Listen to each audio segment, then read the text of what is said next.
दुनिया का कोई व्यक्ति पाकिस्तान को शायद ही कभी अपने किसी मित्र देश की सार्वजनिक तौर पर आलोचना करते देखा हो।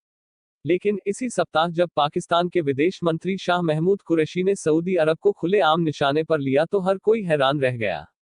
पाकिस्तान के विदेश मंत्री ने कश्मीर मुद्दे पर सऊदी की अगुवाई वाले इस्लामिक सहयोग संगठन ओआईसी की निष्क्रियता पर सवाल खड़े किए और इस्लामिक दुनिया के नेतृत्व को लेकर उसे सीधी चुनौती दे डाली।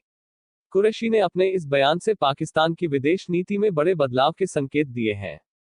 कुरैशी ने एक पाकिस्तानी न्यूज चैनल से बातचीत में कहा था कि अगर इस्लामिक सहयोग संगठन कश्मीर मुद्दे पर विदेश मंत्रियों के स्तर की बैठक नहीं बुलाता है तो फिर पाकिस्तान कश्मीर मुद्दे पर अपने साथ खड़े मुस्लिम देशों के साथ बैठक बुलाने पर मजबूर हो जाएगा।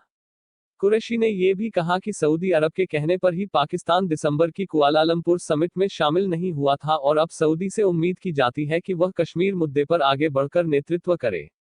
कुरैशी ने यह भी कहा कि वह भावुक होकर ऐसा नहीं कह रहे हैं बल्कि वे अपने बयान के मायने को अच्छी तरह समझते हैं। कुरैशी ने कहा कि ये सही है, मैं सऊदी अरब के साथ अच्छे संबंधों के बावजूद अलग रुख अख्तियार कर रहा हूं, क्योंकि हम कश्मीरियों की प्रताड़ना पर और खामोश नहीं रह सकते हैं। पाकिस्तान लंबे समय से सऊदी के वर्चस्व वाले ओआईसी की बैठक बुलाने की मांग कर रहा है। पाकिस्तान ये भी आरोप लगाता रहा है कि सऊदी समेत कई मुस्लिम देश भारत के साथ अपने आर्थिक हितों की वजह से चुप हैं। कुरैशी का ये बयान काफी हैरान वाला था क्योंकि पाकिस्तान में कभी किसी ने सऊदी की इस तरह से आलोचना नहीं की थी। दोनों देशों के बीच दशकों पुराने आर्थिक, राजनीतिक और सैन्य संबंध हैं। हालांकि कश्मीर पर सऊदी अरब की चुप्पी पाकिस्तान के साथ उसकी दोस्ती पर भारी पड़ रही है। पाकिस्तान पहले भी कई मौकों पर कश्मीर मुद्दे पर भारत के खिलाफ कदम न उठाने को लेकर सऊदी के सामने असंतोष जाहिर कर चुका है। जहां सऊदी अरब और यूएई कश्मीर मुद्दे पर भारत के साथ हैं, वहीं तुर्की, मलेशिया और ईरान ने मुखर होकर कश्मीर पर भारत के खिलाफ कड़े बयान जारी किए हैं। तुर्की के राष्ट्रपति रेचेप तैयप एर्दोआन ने पाकिस्तानी संसद में दिए भाषण में भी कश्मीर मुद्दे पर भारत की आलोचना की थी। मुस्लिम दुनिया कई धड़ों में बंटी हुई है और हर कोई इस्लामिक दुनिया का नेतृत्व करने की होड़ में है। खाड़ी के अरब देश और मिस्र जहां अमेरिका के गुट में शामिल हैं, वहीं कतर और तुर्की अपने ही बनाए रास्ते पर चल रहे हैं। जबकि ईरान, सीरिया और लेबनान में हिजबुल्लाह अलग गुट बनाए हुए हैं। कुरैशी के इस बयान के बाद पाकिस्तानी मीडिया में सवाल किया जा रहा है कि क्या पाकिस्तान इनमें से किसी गुट में शामिल होना चाहता है या वो अपने जैसी सोच वाले देशों के साथ एक अलग गुट खड़ा करना चाहता है, खासकर ऐसे देश जो भारत के खिलाफ खड़े होने के लिए तैयार हों। पिछले कुछ वक्त में पाकिस्तान, मलेशिया और तुर्की मिलकर मुस्लिम देशों का अलग गठजोड़ खड़ा करने की कोशिश करते दिखे हैं। पिछले साल संयुक्त राष्ट्र महासभा के दौरान तीनों देशों ने इस्लामोफोबिया को लेकर आवाज उठाई थी। मुस्लिम देशों की समस्याओं पर चर्चा के लिए आयोजित की गई कुआलालंपुर समिट में पाकिस्तान भी हिस्सा लेने वाला था। हालांकि सऊदी ने इसे अपनी बादशाहत के लिए चुनौती के तौर पर लिया और पाकिस्तान को इससे पीछे हटने के लिए मजबूर कर दिया।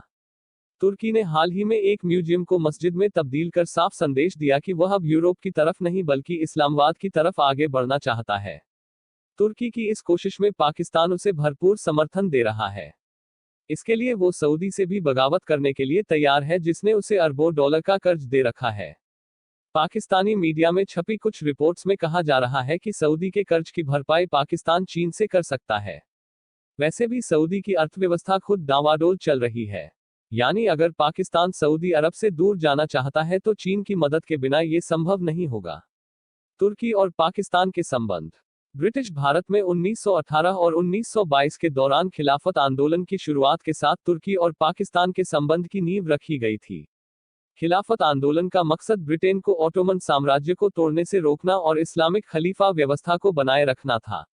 भारत में खिलाफत आंदोलन के मैनिफेस्टो में हिंदुओं के साथ मिलकर उपनिवेशवादी ब्रिटेन के खिलाफ भी लड़ाई भी शामिल थी।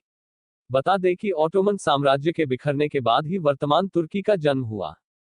आधुनिक तुर्की के राष्ट्रपति रेचेप तैयप एर्दोआन ऑटोमन साम्राज्य को इस्लाम और अपने देश का गौरवशाली अतीत मानते हैं। हालांकि 1922 के बाद तुर्की मुस्तफा कमाल अतातुर्क के शासन में सेक्युलर स्टेट बन गया, जिसके बाद खिलाफत आंदोलन मध्यम पड़ गया। चूंकि भारत में रह रहे मुस्लिमों ने तुर्की के स्वतंत्रता संग्राम के दौरान अतातुर्क को आर्थिक मदद पहुंचाई थी, इसलिए 1947 में पाकिस्तान के बनते ही तुर्की ने उसके साथ कूटनीतिक संबंध स्थापित कर लिए। पाकिस्तान के संस्थापक मोहम्मद अली जिन्ना अतातुर्क की जमकर तारीफ करते थे।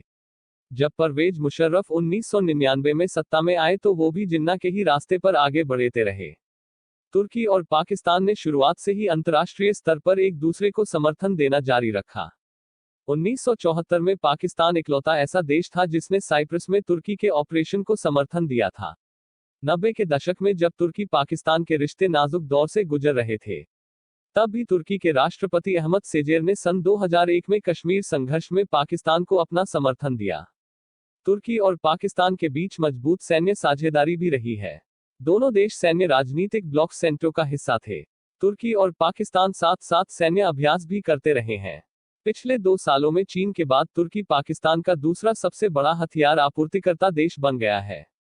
जहां तुर्की कश्मीर मुद्दे पर पाकिस्तान को खुलकर समर्थन देता है, वहीं पाकिस्तान भी उसके साथ खड़ा रहता है। 11 अक्टूबर 2019 को पाकिस्तान के प्रधानमंत्री इमरान खान ने तुर्की के सीरिया में सैन्य ऑपरेशन पीस स्प्रिंग को लेकर अपना समर्थन दिया था। इन सारे सकारात्मक पहलुओं के बीच दोनों देशों की फलती फूलती दोस्ती में बस एक ही अड़चन है और वो है व्यापार। दोनों देशों के बीच व्यापार बहुत कम है। 2004 में दोनों देशों के बीच ट्रेड टर्नओवर ना के बराबर अर्थात मात्र $160 मिलियन था। इस साल फरवरी महीने में दोनों देशों के बीच व्यापार $900 मिलियन तक पहुंचा है। राजनीतिक तौर पर पाकिस्तान और तुर्की के बीच सिर्फ चीन के उइगुर मुसलमानों को लेकर मतभेद रहे हैं। चीन के दबाव की वजह से पाकिस्तान उइगुर मुसलमानों को लेकर चुप्पी साधे रहता है, जबकि तुर्की मूल के उइगुर मुसलमानों को लेकर तुर्की चीन की कम्युनिस्ट पार्टी की खुलकर आलोचना करता रहा है। हालांकि चीन के साथ आर्थिक संबंध मजबूत करने की चाह में अब तुर्की भी उइगुर मुसलमानों के मुद्दे पर नर्म रुख अख्तियार कर रहा है।